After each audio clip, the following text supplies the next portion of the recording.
Assalamualaikum warahmatullahi wabarakatuh. Selamat pagi anak kelas 2. Kita di hari Sabtu ini bertemu lagi dengan Bunda Yuni. Nah, hari ini kita masuk di pembelajaran 6. Jangan lupa ya, sebelum menyimak video dari Bunda, kalian pastikan sudah menyiapkan alat tulisnya, sudah mandi, sudah sarapan, sudah sholat duha, ya. Jangan lupa disiapkan buku tugas, buku catatan, dan buku petiknya. Simak video Bunda baik-baik ya.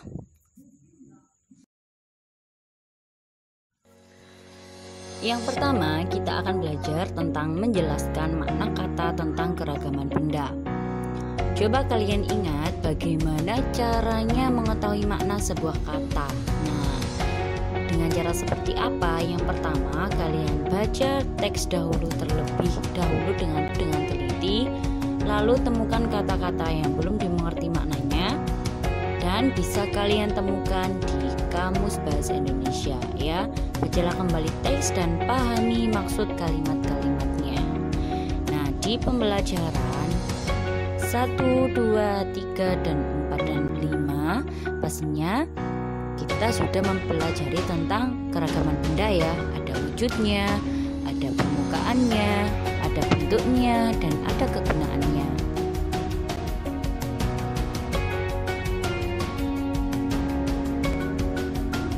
Ada dilihat dari wujudnya, benda itu dapat dibedakan menjadi 3 ya anak-anak. Yang pertama, ada benda padat, benda cair, dan benda gas. Benda padat yaitu benda yang memiliki bentuk dan ukuran yang tetap. Jadi, benda padat itu berubah bentuk jika mendapatkan perlakuan tertentu. Contoh, seperti tali rafia yang digunting. Nah, pastinya berubah kan bentuknya. Kertas yang disobek, dan ada juga benda padat yang lain. Ada kelereng, batu, dan pensil, dan masih banyak lain. Nah, sedangkan benda cair adalah benda yang memiliki ukuran yang tetap, tetapi bentuknya bisa berubah-ubah sesuai dengan tempat atau wadahnya. Benda cair itu bersifat seperti air ya. Contohnya, jika sirup dimasukkan ke dalam botol, maka sirupnya akan mengikuti wadah botol. Teh di dalam gelas, air minum dalam cangkir, lalu benda cair yang lain, minyak goreng, kecap, dan sampo. Masih banyak lain ya, masih banyak lagi. Ada sabun mandi yang cair,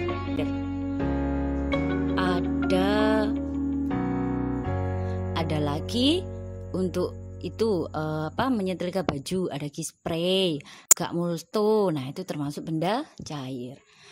Yang ketiga yaitu ada benda gas. Benda gas itu adalah benda yang memiliki ukuran dan bentuk yang selalu berubah-ubah sesuai dengan tempat atau wadahnya. Hampir sama ya dengan benda cair, tetapi ingat, benda gas itu beda dengan benda padat cair.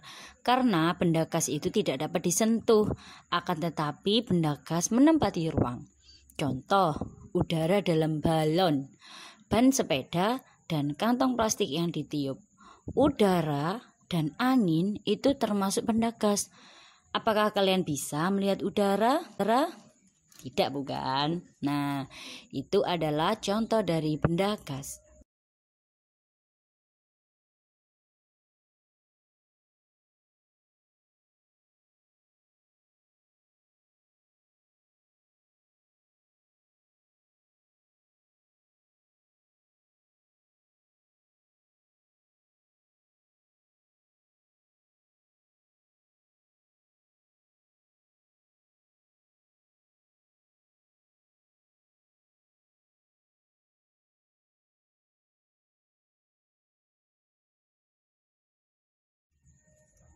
Nah, ini adalah makna-makna tentang keberagaman benda.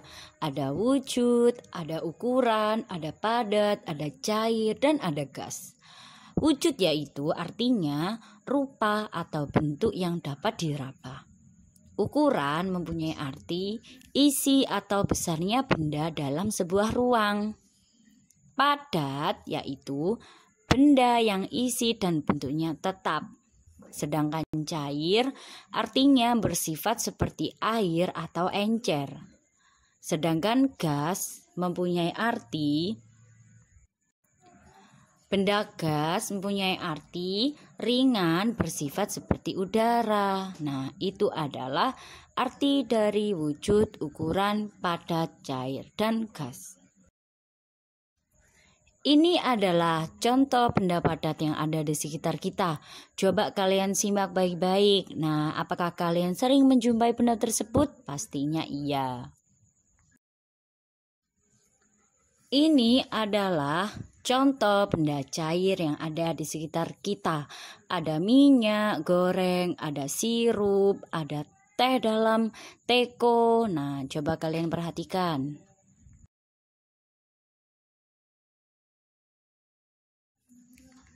Dan ini adalah contoh benda gas yang ada di sekitar kita. Ada gas LPG sama tabungnya ya. Ada asap kendaraan, ada angin, nah ada balon. Nah, itu adalah contoh benda gas.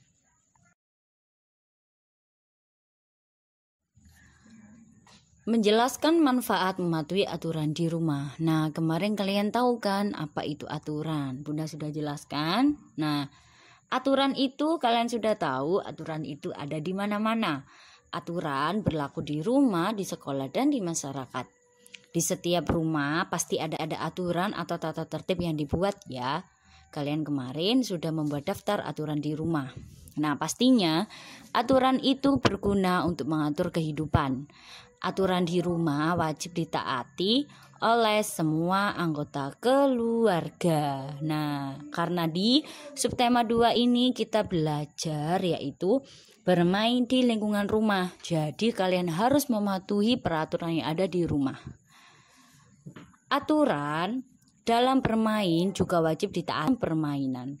Nah, karena mematuhi aturan itu sangat bermanfaat, bisa membuat hidup kita lebih disiplin dan tertib.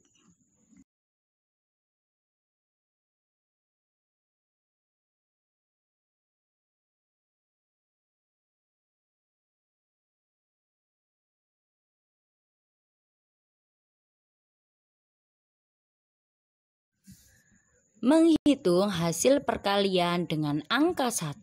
Nah, kalian perlu tahu, bilangan apapun, bilangan berapapun, jika dikalikan dengan angka 1 akan menghasilkan bilangan itu sendiri ya, akan menghasilkan angka itu sendiri. Contoh, 8 dikali 1 sama dengan 8.